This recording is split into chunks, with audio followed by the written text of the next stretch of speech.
New Steelers cornerback Asante Samuel Jr. spent his first day in Pittsburgh today, participated in practice, and we have his new number as well. Welcome in to Steelers Talk by Chat Sports. I'm your host, Jack Sperry. Before we get into the latest Asante Samuel Jr. news and rumors, make sure you guys click that thumbs up icon if you haven't already. If you are excited to watch ASJ in a Pittsburgh Steeler uniform this year like I am, it also helps out the channel, guys. If the real ones know, clicking that thumbs up icon is the fastest and easiest way to help out our channel. It boosts the YouTube algorithm. It gets more eyes on this video, which of course means more subscribers, which means more likes, and it just keeps on going. So I appreciate all of your guys' support. And with that, let's get into the news of the day, starting with Asante Samuel Jr.'s new number that he'll be wearing here in Pittsburgh, which is going to be his dad's old number that he wore, the number 22. Now, Sebastian Castro, who was recently poached off of the Buccaneers practice squad,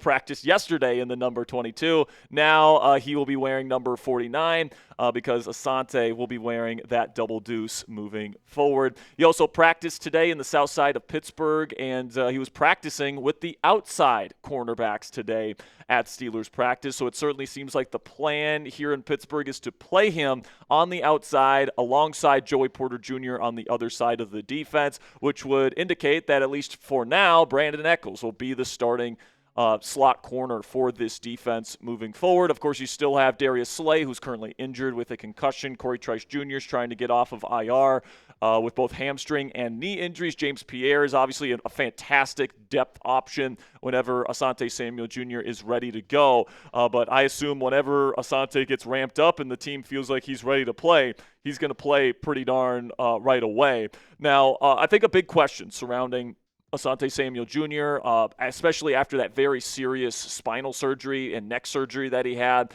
last season, I should say, is will he be the same after surgery? Because, this is a very, crucial part of his body. It's the thing that connects his entire nervous system. And to get that repaired, that's something that, is kind of concerning, and it does bring up certain concerns about somebody, coming back to play football off of that kind of procedure. But Samuel said today, and he told reporters after practice, quote, "I feel great. This is the healthiest I've ever been." He claimed that the neck issue that he got surgery for last year, he's actually been dealing with his entire NFL career, and now he feels as good as he ever has throughout his NFL career, which would be good news to start his Steelers tenure here. This is exactly what he had to say earlier today. He says, "I was playing with the neck issue for my entire NFL career, so it was nothing new. I had to get it fixed. I feel great. This is the healthiest I've ever been. Everything happens for a reason. I'm glad I ended up here." And asked why he wanted to come to Pittsburgh specifically, his answer was a good one. He wants to win. So, I think that, there shouldn't be a heavy push to play ASJ this week versus the Cincinnati Bengals, all right? I know that people are going to be antsy to see Double Deuce out there and, get his first, live game action for the Pittsburgh Steelers, especially because the coverage here in Pittsburgh, the pass coverage, has not been up to snuff throughout the first half of the 2025 season here. But I think it would be a really tough ask to ask somebody that hasn't played an NFL game in 14 months. He's coming off of spinal surgery and neck surgery, and he hasn't even been with the team for more than a week at that point, to learn the playbook, get himself ramped up from a physical standpoint, get himself ready to go up against, maybe the best wide receiver duo in the National Football League in Jamar Chase and T. Higgins. I just think that is a really tough ask. To kind of go the Kyle Duggar kind of situation here, where you're ramping somebody up to play in less than a week, and then to ask him to go out there and play at a high level. I just think that, that's a big ask for Asante Samuel Jr. I think that if you want to, do this the right way, I would elevate him from practice squad, but, I'd give him, the active roster spot, but I'd probably make him inactive and I wouldn't play him, okay? The reason why I would put him on the active roster is so that, there's no risk of him going somewhere else. If there's a team that wants to add him to the practice squad, he can technically agree to go to that team if he wants to. But, if he's on the active roster, then obviously that's not something that's possible. So that's why I would add him to the active roster, and I would elevate him from the practice squad by the end of the week, but I would not play him. And a big reason why I feel really comfortable about not playing him is that I am very comfortable playing backup corner James Pierre, who has been phenomenal these last 2 weeks. He has 6 PBUs just over the last 2 games, and he's really only played played like a game and a half of reps the last 2 games, guys. And in those kind of game and a half of reps, he has 6 PBUs. I think the leader in the entire National Football League in PBUs right now is 8. So the fact that he already has 6 is really, really impressive. He's been around the football. He's been using his long arms to bat away passes, and he's been really good in pass coverage, man. So, and honestly, when you look at the body types of James Pierre, who's a little bit bigger, he's got longer arms, all that stuff, I think he's a better fit to maybe go up against a guy like T. Higgins versus a guy like Asante Samuel Jr., who's 5'10", 180 pounds, right? He's not really built as a physical kind of outside corner, whereas James Pierre is. He's a scrapper out there, and I think that if you're going to be asking Joey Porter Jr. to go on Jamar Chase and play press against him, which I think is absolutely the plan that the Steelers should have this weekend, that means you would need a bigger, kind of scrappier corner to go up against T. Higgins. I think Pierre is up for that role. So, listen, man, I'm excited to see ASJ play with the Pittsburgh Steelers, but how about we give him a week to ramp up and we put him out there for the first time when we play the Chicago Bears once we get to Week 12 next week. So what say you guys? Let me know down there in the comment section. Should Asante Samuel Jr. start at CB2 this week versus the Cincinnati Bengals? Give me a yes or a no down there in the comment section for today's pinned question. Just a second here, I'm going to let you guys know about a great opportunity to get an awesome piece of Steelers apparel today. But while I do that, just give me a yes or a no down there in the comment section. If you guys want the officially licensed Pittsburgh Steelers Salute to Service hoodie, you guys can get it right now at chatsports.com/PitSalute25. Every time you make a purchase, when you click our link, we get part of the proceeds. So if you guys like the design of this year's Salute to Service gear, and especially the sweatshirt, you can help out the channel today by getting one of these bad boys for either yourself or somebody that you love for Christmas. And I really love, and I say this every time that I talk about this product, but I really like and appreciate the army green color that they went with this year instead of the heavy camo that they've done in years past. There's nothing necessarily wrong with camo. It's just you can't wear it to a plethora of different situations, whereas I think army green is a lot more versatile. And I think that this is something that you can wear in a lot of different situations and a lot of different kind of contexts. And of course, I love the America branding there with the U.S. flag on the right sleeve, and then you've got the Steelers logo there on the chest, and all packaged together in that really minimalistic look that I really appreciate. So if you're with me on that, you guys want this in your closet, go chatsports.com/PitSalute25. That link is down in the comments and description of today's show. Get this great Steelers sweatshirt in your collection today.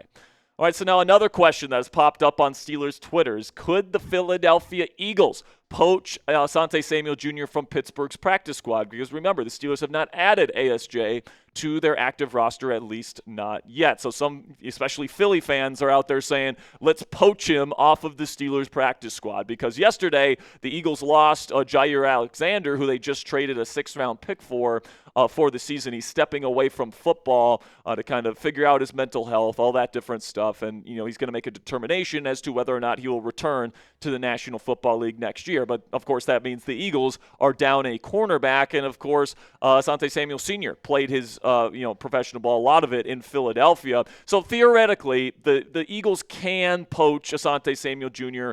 off of the Steelers practice squad as long as he's on the practice squad. But he's going to have to agree to go there. And after this extensive search where he's taken a bunch of visits and all this different stuff, he landed on the Pittsburgh Steelers as the team that he wants to play for. Okay, so the fact that he would all of a sudden change his mind and say, whoop, never mind, I'd rather play for the Philadelphia Eagles. I'm going to go cross state and go play for Philly now. I think that that's pretty unlikely at this point. Plus, I think that Pittsburgh's probably going to put him on the active roster here pretty soon. If not this week, then surely next week. I'm sure the Pittsburgh Steelers are communicating with him and have communicated with him what they kind of expect his ramp-up schedule to look like. And I'm guessing, he's perfectly fine with whatever that, ramp-up strategy is, and he's excited to play for the Pittsburgh Steelers. So even if the Philadelphia Eagles wanted to poach him, I just don't think ASJ is going to go for it at this point. But I think that his dad, Asante Samuel Sr., probably would. He posted 2 eyeball emojis to the news that Jaire Alexander is stepping away from the Eagles yesterday, and a lot of people took that to mean, oh, okay, there's an open spot at cornerback for the Philadelphia Eagles. All right, son, maybe go there instead. And like I said, man, Senior did play for the Eagles back in the day. He wore number 22 for them. And, I'm sure that, he would love to see his son wear his old colors there in Philadelphia, all right? But he's not Junior, right? He's not the one driving the bus. He's not the one making the decisions. And Junior and his representation decided that Pittsburgh was the place that he wanted to be. Another reason why I think that Senior would probably want Junior to go to Philly instead of go to Pittsburgh here is because it doesn't seem like he's too keen on Aaron Rodgers being the starting quarterback for the Pittsburgh Steelers. This is what Asante had to say on his podcast earlier this week after the Steelers lost to the Chargers on Sunday Night Football in Week 10. I think Aaron Rodgers is too old. He doesn't want to get tackled or hit like he used to back in the day. I think Aaron Rodgers is killing Pittsburgh's chances this season. So obviously he doesn't feel too great about the Pittsburgh Steelers' chances of winning this year. And I think that sucks for him because obviously I think his son probably disagrees, and he definitely disagrees. I mean, he had playoff teams or current NFL playoff teams, interested in him, like Green Bay and San Francisco and Chicago and all these teams that are currently in the NFL playoff picture. They were all interested in him. And guess what? He decided to come to the Pittsburgh Steelers instead. So I really don't think Junior's going anywhere. He's where he wants to be. And if anything, I think if there's a current Steelers cornerback that will play a game for the Philadelphia Eagles this year, I would bet it would be Darius Slay. All right, I think that Slay has a better chance of playing for the Eagles this year than Asante Samuel Jr. does. And, you can just think about it, okay? Last year, Philadelphia won a championship with Darius Slay as their number 2 outside corner in that kind of quarters-heavy system that Vic Fangio runs there in Philly. And they now need help at cornerback. Adoree Jackson's been terrible all season long, and now they just lost Jaire Alexander. So, I certainly think that they'd be open to bringing back Slay. And now that Slay's essentially been benched by the Pittsburgh Steelers, I mean, you don't bring in Asante Samuel Jr. and he doesn't agree to come play for you unless he gets some sort of assurance that he's going to be a starter for this team. And, if Slay's going to be kind of delegated to a backup, I kind of doubt that Slay wants to finish out his career. And he's already said this is going to be the final year of his NFL playing career. I doubt he wants to finish his career on the bench and not getting any reps and not getting any time. In fact, I think he'd probably just rather retire than just sit on the Steelers' bench at this point. But he might be saying, and I had some people say this to me on Twitter yesterday, but Jack, he has a fully guaranteed $10 million contract. Why would the Steelers pay him to play for somebody else? Well, according to Spotrac, not Spotract, it's Spotrac there, Ponzi. It's not a fully guaranteed contract, guys. He's got $10 million, and if you put it up on Google right now, Google AI will tell you it's fully guaranteed $10 million. But according to Spotrac and Over the Cap, those two sites that kind of track contracts and what guaranteed money goes where, he only has about 8.7 of that fully guaranteed. And if Pittsburgh were to cut him, they would actually save cap space this year a little bit over $1.2 million if they end up cutting bait with Slay. So, the idea that it's a fully guaranteed contract, it's just not based in fact. But secondly, if Slay goes to them and requests to be cut, which is something that is very realistic, especially if he feels like he's got an opportunity to sign with the Eagles and play for them. If the Steelers say no, he can just say, fine, I'm going to retire. Like, if Slay doesn't want to play another down for the Pittsburgh Steelers, he does not have to. So, the Steelers, in that situation, the Steelers might as well just throw him a bone. It's not like you need a bunch of cap space for the rest of the season. It's not like you're going to be signing a bunch of players at the end of this year. You save a little bit of cap space. That cap space rolls over to the 2026 offseason as well, so keep that in mind.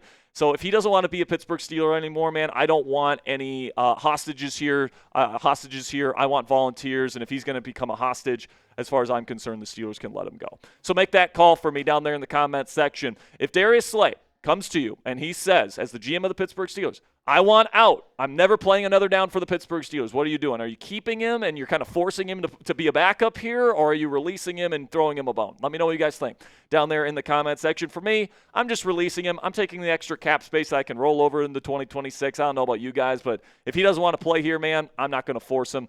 I'll send him on his way if he doesn't want to be a Pittsburgh Steeler anymore. Now, before I go, here's some final items. We did get some notable injury updates for the Pittsburgh Steelers. First, we'll start with Will Howard, who is officially on the active roster now. He has been added to the active roster after He's been on IR all season with a finger injury. Of course, he broke his finger during training camp, and he's been on IR ever since, and now he is officially on the active roster. He is the QB3 behind Aaron Rodgers and Mason Rudolph, so that's great to see. But then, going to some of the other injury updates here, some new additions to the injury report today. Broderick Jones with a groin injury and Alex Highsmith with a pectoral injury, both of whom did not practice today. So we're definitely going to be keeping an eye on both of those guys as the season and as the week goes on here as we prepare for the Bengals. And Darius Slay, of course, is dealing with a concussion at the moment. Cole Holcomb did not practice today with an illness. Like, that is I don't know what that illness is, man, but it must have been absolutely nasty if he's still not practicing. And then Corey Trice Jr. still trying to get himself off of IR. He's currently dealing with both hamstring and knee injuries, and his 21-day practice window is it's certainly dwindling here. His season might be done, unfortunately. But then we get to Isaac Seumalo, who missed last week's game with a pec injury. He was limited in practice today. That's really good. It's really good momentum towards him playing on Sunday. Mike Tomlin did say on Tomlin Tuesday yesterday that he feels optimistic about Seumalo's chances of playing, so we'll keep you updated on his status, but it certainly seems good at this point in the week. And then Jabril Peppers was a full participant in practice today. He's had to sit out the last couple games with a quad injury. And, it's definitely interesting because I think Jabril Peppers is a pretty decent player. And I think Jalen Ramsey is an excellent nickel corner. So I would be interested to see if Jabril Peppers is back to 100%, if they would play him at safety alongside his former running mate at safety there in New England, Kyle Duggar, and then move Jalen Ramsey back to the slot, because I think Jalen is a really, really good slot corner. You can use him on slot blitzes more, all that different stuff. You can't use him as much towards the line of scrimmage when he's playing free safety. So I feel like nickel corner is the more versatile, more impactful role for Ramsey. So if Peppers is healthy, I would probably think about starting Peppers at free safety, having Kyle Duggar play strong, and then having Ramsey at nickel, especially because Brandon Echols really struggled in coverage last week. He had multiple lapses in man-to-man coverage against Ladd McConkey, Keenan Allen, and others. And honestly, he's had some man-to-man struggles from the slot the last 2 weeks, even going back to the Colts game. So personally, I would probably prefer Jabril Peppers play at free safety, and then Jalen Ramsey move back down into the slot. But let me know what you guys think down there in the comments section, because you got to pick one of these guys. One of these guys gets playing time. Jabril Peppers at free safety or Brandon Echols in the slot. Which one are you giving the reps to? Who are you starting? Give me a JP for Jabril Peppers, type BE for Brandon Echols. For me, I think I'd be starting Peppers, but let me know what you guys think down there in the comment section, and that'll be it for today's edition of Steelers News and Rumors. Tomorrow, Ponzi and I will be back live for Steelers Talk Live. Of course, we'll have another video come out around lunchtime tomorrow as well. So we got a bunch of Steelers content coming your way on Thursday, so click that subscribe button if you haven't already. Until tomorrow, guys, here we go, Steelers.